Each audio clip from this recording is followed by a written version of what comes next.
y sumó un nuevo diploma para el Team Chile. Resumen de noticias. Presentación de Sonda, líder en transformación digital. Sonda, make it easy. Escuchas Mesa Central por Tele 13 Radio.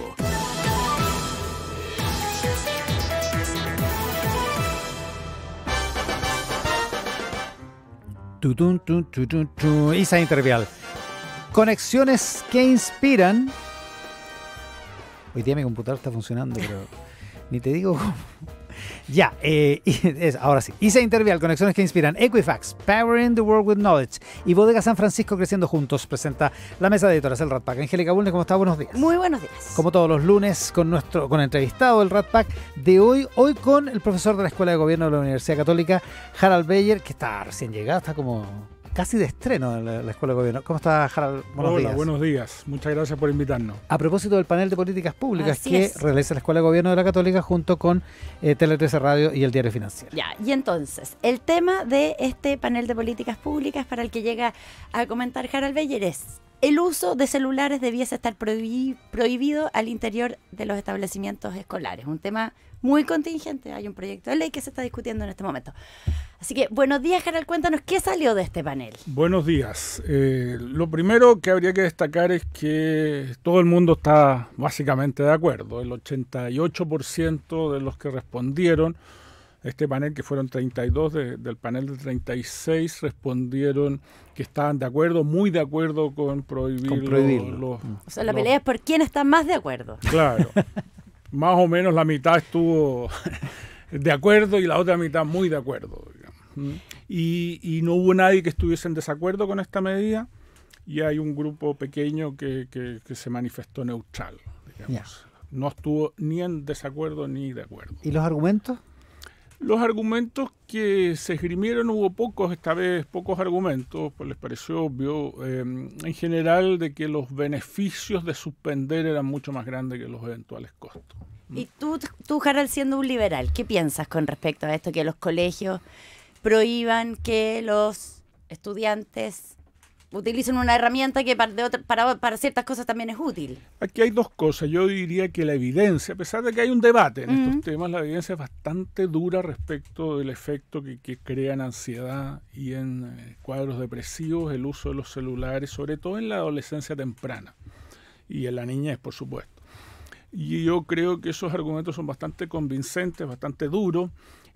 Crecientemente están saliendo estudios experimentales que muestran que reducir el uso del celular produce mejoras en el bienestar emocional de los niños y de los adolescentes, y por lo tanto parece razonable. Al mismo tiempo, los profesores y los directivos de colegios dicen mucho que les gustaría prohibir, cortar un poco el uso del celular, pero que les resulta muy difícil.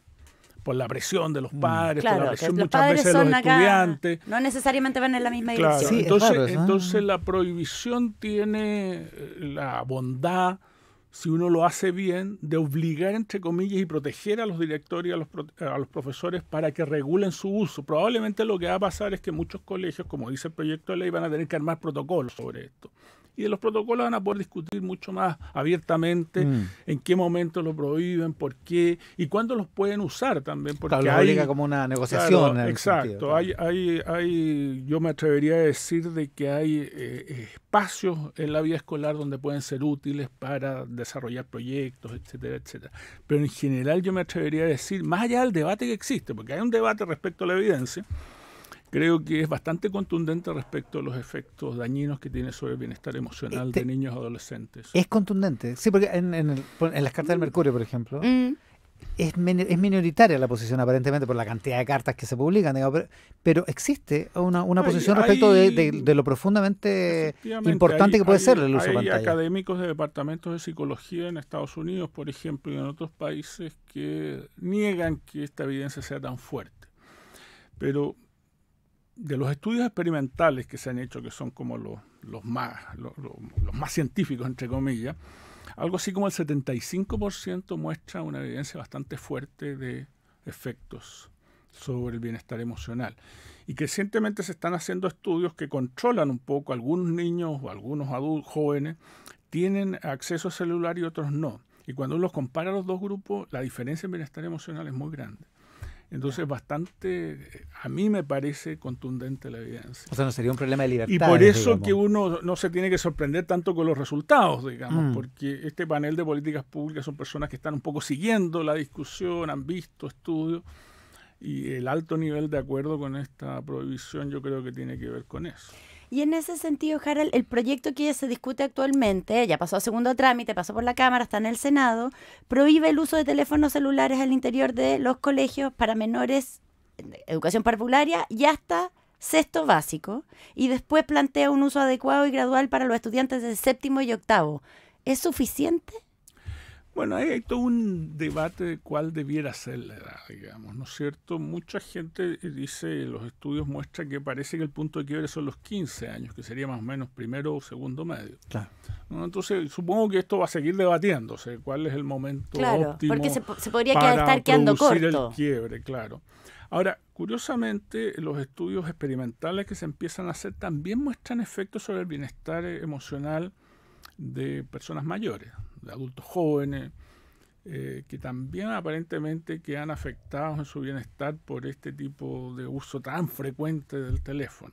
Entonces, en el mundo se está abriendo la discusión de cuál es el impacto de esto. Ahora, por supuesto, esto no es la única causa. Hay otros fenómenos que están emergiendo fuertemente. Por ejemplo, se sostiene mucho que el hecho de que los niños ya no juegan como jugaban las generaciones anteriores, que tenían mucho más interacción en el patio. En el recreo, claro. Y no solamente en el recreo, sino en su casa, en el barrio, que eso ha disminuido mucho y eso también está generando un efecto. Entonces, hay una combinación de factores, pero aparentemente el teléfono y la interacción con las redes sociales, y sobre todo las niñas, produce un efecto muy dañino. ¿Sobre todo en las niñas? Sí, es más fuerte el efecto sobre las niñas que sobre los niños. En los dos hay efectos negativos, pero es más fuerte en las niñas que en los niños. Bueno, hay un tema asociado a eso, o sea, pareciera estar asociado, no sé si hay alguna demostración de que una cosa es efecto de la otra, pero de la sensación de soledad, de los datos que tú has estado hablando de eso, Harald, los datos que muestran que los niños, en general, la sensación de soledad en los niños ha ido en aumento en distintos países del mundo, pero eso es más agudo en el caso de los niños chilenos, niños y niñas, digamos. Sí, es más fuerte en el caso de Chile que en el promedio de la OECD, que es los datos que yo comparo. Y que eso viene de las pruebas PISA. Las pruebas PISA le preguntan, estos son todos niños de 15 años, niños y niñas o jóvenes ya de 15 años, y les preguntan sobre 6 variables que indican sensación de soledad, y lo que muestra eso es un aumento de esa sensación, de esas emociones bastante fuerte, antes de la pandemia incluso, no tiene que ver esto con la pandemia. Y eso indudablemente que revela que hay algún problema. En Estados Unidos se habla de una epidemia de soledad porque está afectando a mucha gente. En Europa es menos fuerte esto, pero también hay evidencia de que está ocurriendo. Claro, que antes se hablaba de la epidemia de soledad, pero en relación sobre todo como a la tercera edad. Lo sorprendente es que ahora, en la edad en que es pura sociabilidad y que es tan como tan definitiva para la constitución de tu propia identidad y todo, se sientan tan solos. Claro, por ejemplo, en Chile ha aumentado mucho la proporción de niños de 15 años que dicen que no se sienten pertenecientes a su colegio o que les cuesta mucho ser amigos. Hay un 37% que están en desacuerdo con que es fácil hacer amigos en el colegio, que es mucho, 37%. Sí, es harto. Y comparado con el 24... Y el 2012 era un 9%.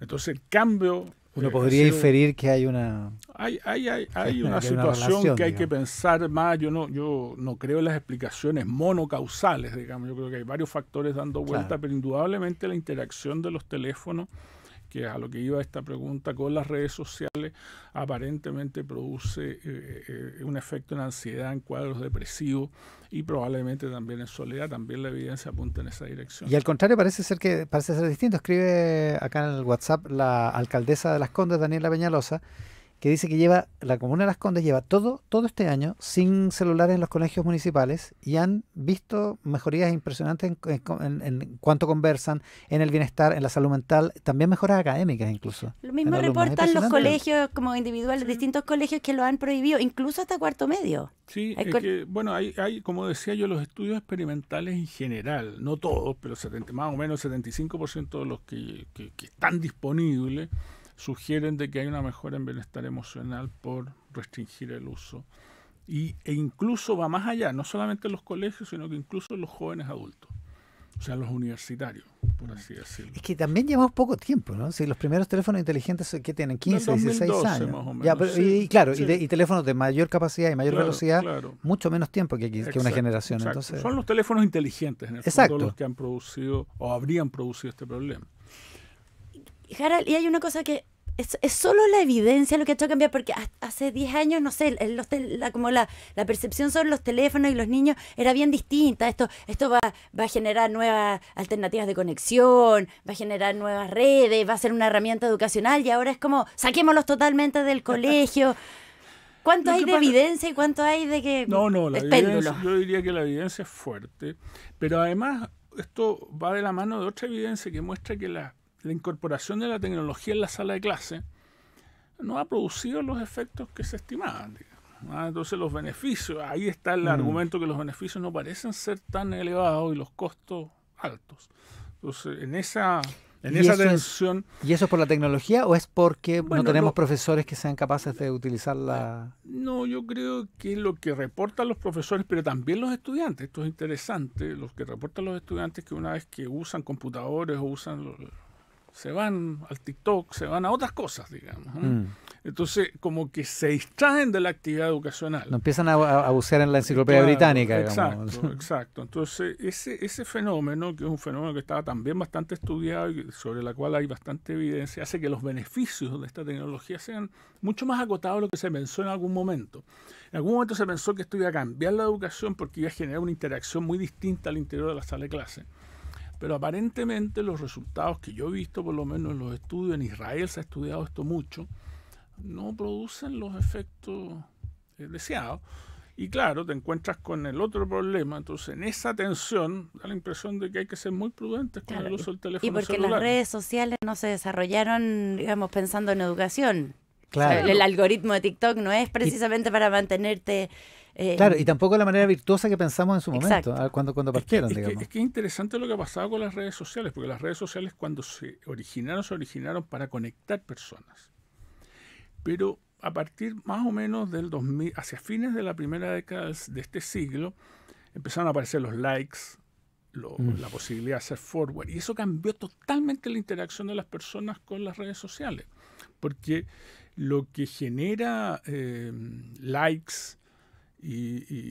o rechazos son emociones muy fuertes, y la emoción más que parece generar más aprecio, entre comillas, es la rabia. Entonces también se cree que hay un fenómeno asociado a la polarización que están viviendo las sociedades modernas que podría estar vinculado con eso. Pero ahí la evidencia yo diría que es menos confiable. Oye, pregunta, dale.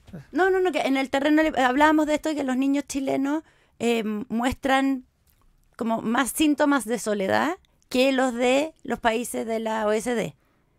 Y ahí eso, en todos los casos ha aumentado, y eso por eso se vincula al uso de los teléfonos y estas tecnologías. Pero ¿por qué en el caso de los chilenos sería más alto? Yo te llevo el terreno a la hipótesis, a menos que haya evidencia. Pero ¿qué te hace pensar a ti que... ¿Por qué podría ser que los chilenos muestren? Porque muestran cifras bastante más altas que los del resto. Yo no tengo claridad, no he visto estudios contundentes sobre esa materia, pero una hipótesis es que Chile es una sociedad donde los niveles de confianza y de confianza son muy bajos y los de cohesión social son muy bajos también. Entonces ese tipo de realidades hace que las interacciones sean mucho más acotadas, estén mucho más vinculadas entonces a las redes sociales, y eso puede generar Nación Depre. Esta situación de soledad o de ansiedad, pero hay que estudiarlo más. Yo creo que es un gran tema para seguirlo estudiando. Harald, preguntaba yo si el problema de la tecnología en la sala de clase era un problema de los estudiantes de la tecnología o de los profesores, porque hay una controversia respecto de las pedagogías y respecto de la calidad de nuestros profesores. ¿En qué estás tú en ese debate? ¿En qué posición estás? Claro, a ver, yo he estado ahí intercambiando cartas en los diarios. Yo aquí en el 2016, cuando se legisló una carrera docente que elevó las exigencias. Ahora ha surgido una petición de un grupo amplio de rectores y rectoras por cancelar esa posibilidad de subir las exigencias. Yo creo que es una mala idea. La exigencia para entrar a la carrera de pedagogía. Claro. Y yo creo que es una mala idea. Y es una mala idea porque creo que el país necesita más profesores idóneos y hoy día los profesores con los que está contando no son suficientemente idóneos. Ya no es una discusión de tecnología, sino que sencillamente vienen de la distribución, de la parte más baja de la distribución de habilidades a través de los instrumentos que tenemos, y eso indudablemente que hace muy difícil poder subir los desempeños de los escolares. Y cuando hablamos de exigencia, ¿estamos hablando de muchas? ¿De qué tipo de exigencia? No, estamos tratando de que lo que establece eso es que más o menos vengan del 30% superior de su colegio, o que obtengan en la PAES un porcentaje que está más o menos en el 40% superior. Pero no son unos puntajes muy ambiciosos, No. o sea, que sea sobre 528 puntos. Claro. Hoy día 505, creo. Hoy día, pero va a subir un Claro. poquito, digamos. Entonces hay temor de que, dado que no ha habido tanto interés en pedagogía, caigan en las postulaciones, y eso Y significa tengamos que un déficit mayor. Y digamos. hay un argumento de que hay un déficit escondido, profesor, y que va a ¿Y subir eso es muy real o rápido. no? ¿Hay déficit de profesores? Yo creo que el estudio que existe no está del todo tan bien hecho, y yo tengo muchas dudas de que haya efectivamente un déficit muy grande de profesores. Pero aunque lo hubiese, la pregunta es si nosotros queremos seguir trayendo personas que a lo mejor no son tan idóneas para ejercer la profesión docente, o nos queremos dar realmente un salto.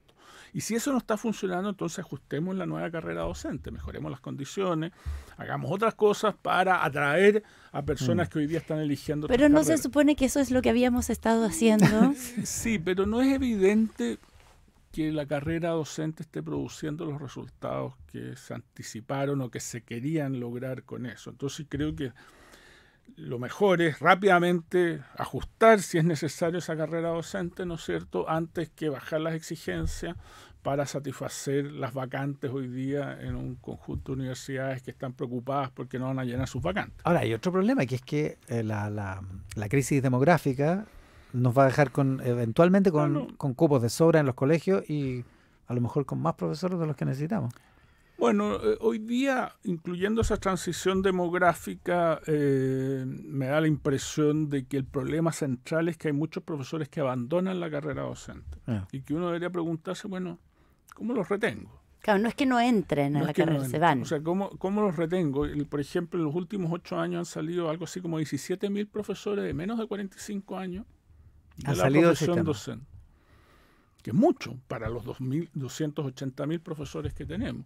Entonces, bueno, y ahí sí se vinculan los teléfonos, la soledad, si nosotros la falta de lográramos cohesión. atraer a esos profesores, tal vez no tendríamos el déficit, digamos. Entonces, ese tipo de preguntas es las que a mí me gustaría que estuviéramos pensando: cómo atraer, cómo retener, qué es lo que tenemos que hacer para mejorar en vez de bajar las exigencias o de mantener las exigencias bajas y generar eventualmente un problema donde los aprendizajes no van a seguir subiendo en Chile, que ya están relativamente bajos. O sea, lo que uno mira, si se mete a indagar en todas estas bases de datos, es que existen, es que el nivel de habilidades de nuestros jóvenes y de nuestros adultos están muy por debajo de lo que requiere el desafío moderno de una sociedad moderna, digamos. Oye, y claro, y además tenemos este problema de la soledad, de la ansiedad, ¿no es cierto?, que está muy Que asociada hace más aparentemente. difícil la sala de clase. Entonces parece muy sabio el panel, digamos, de políticas públicas, ¿no es cierto?, al estar más bien de acuerdo con que se prohíban esto. Oye, dos datos, uno flash, nada que ver con una conversación, 4,2 el IMASEC de julio. Súper alto. Harto por sobre la Más de expectativa. lo, más de lo que se esperaba. Muy por sobre, exacto, 4,2. Y dos, que Claudio Sivach, que es parte del panel de políticas públicas, que es de Ingeniería de la Adolfo Ibáñez, me manda una gráfica de la prueba PISA que dice para qué usan los teléfonos los estudiantes, y es bien notable. El 32,3 para las redes sociales, 25,7 para YouTube, el 17% para jugar, el 5% para Netflix, streaming, y el 1,4% para labores de educación. Si es que uno considera que el streaming no es educación, que podría discutirlo. Ya, pero para 1,4% para pero para ser abogado del diablo, sí, yo estoy de acuerdo con que lo saquen de las salas de clases, pero ¿no debería el colegio contribuir a que los niños aprendieran, más que a no usar el teléfono, a usarlo para otras cosas que es la que está mostrando ese gráfico? Claro, pero para un profesor es muy difícil, una vez que está en la actividad y que permite el uso de celulares, tener el control sobre el desarrollo de los niños, digamos, y lo que hacen con el celular. Sí, Eso, pues. además los propios niños reportan eso, digamos. Si les preguntan y dan ese tipo de respuestas, Sí, digamos. Y estos son de 15 años, o sea, imaginemos de 12 o 13, digamos. Entonces, ese es el problema que tiene el profesor. Por eso que el profesor y los directores están con estos teléfonos celulares, no saben mucho qué hacer, No saben necesitan qué un hacer. poquito de ayuda, digamos. Claro, Ya, y lo esa parece último ser. para ¿Ya? cerrar, pero en otro tema, ¿qué cara le ves? Porque se empieza a vencer el plazo que se ha autoimpuesto el gobierno para el tema de la condonación del CAE. ¿Qué cara le ves tú a ese proyecto? Bueno, tienen que presentarlo antes del 30 de septiembre, ¿no es cierto? Porque ese es el compromiso que hay. Y yo creo que va a ser un proyecto que no va a cumplir con las expectativas que en algún momento el gobierno Eso ya lo han dado a entender. lo han dado a entender, pero además por buenas razones, porque yo creo que fiscalmente es muy complejo. Y además tienen que presentar el nuevo crédito que va a demandar, no sé, por recursos. Hay toda una discusión además que se asocia con esto, que es la regulación de las vacantes, porque se ha ido instalando esta idea de que a lo mejor tenemos una cobertura demasiado grande en educación superior. Entonces va a tener varias dimensiones que van a ser bien complejas de analizar, creo yo. Es un tema. O sea, va a ser más que lo de la condonación del CAE. Claro, más o sea, en juego. yo creo que va a venir con un nuevo sistema de financiamiento que va a tener algún tipo de regulación, eso es lo que uno Regulación lee de entre vacantes. líneas de vacantes, digamos. Claro, para que no haya tanta oferta. digamos. Hay una combinación, después esta idea que está muy cara la educación superior en Chile, que también es otro tema controvertido, que depende de cómo uno use la evidencia, puede concluir que es cara o puede no concluir lo contrario. ¿Tú en principio estarías de acuerdo con una regulación de vacantes o crees que las universidades deben ser libres para ofrecer lo que quieran? Yo creo que es paradójico lo que pasa, porque en Chile existía un puntaje mínimo para postular a las universidades. Claro. ¿No es cierto? Y por lo tanto eso constituyó una fuerte regulación. Cuando se cambió la prueba, con el gobierno actual, se bajaron las condiciones para postular a las universidades. Los requisitos para postular a las universidades. Entonces como que no cuadra el discurso. Para que haya universidad para todos en un sentido. Claro. No cuadra el discurso con la regulación de las vacantes, digamos. Yo creo que más bien mi problema con el sistema de educación superior es que creo que las carreras tienen que articularse mejor, tienen que haber posibilidades de salir muy temprano, después de 3 años, por ejemplo, de la universidad y no estar 5 o 6 años en la universidad, que hayan grados intermedios. Creo que esa es la Que solución. después puedes volver a la universidad. Claro. Te puedes ir especializando. Son largas las carreras, son largas. Son largas y la vida es larga, entonces uno va descubriendo nuevos intereses A lo mejor en el por eso, camino. puede ser. Ya, Harald, muchísimas gracias por la gentileza de estar con nosotros hoy día. Muchas gracias a ustedes. Con Harald Beyer, el profesor de la Escuela de Gobierno de la Universidad Católica, a propósito del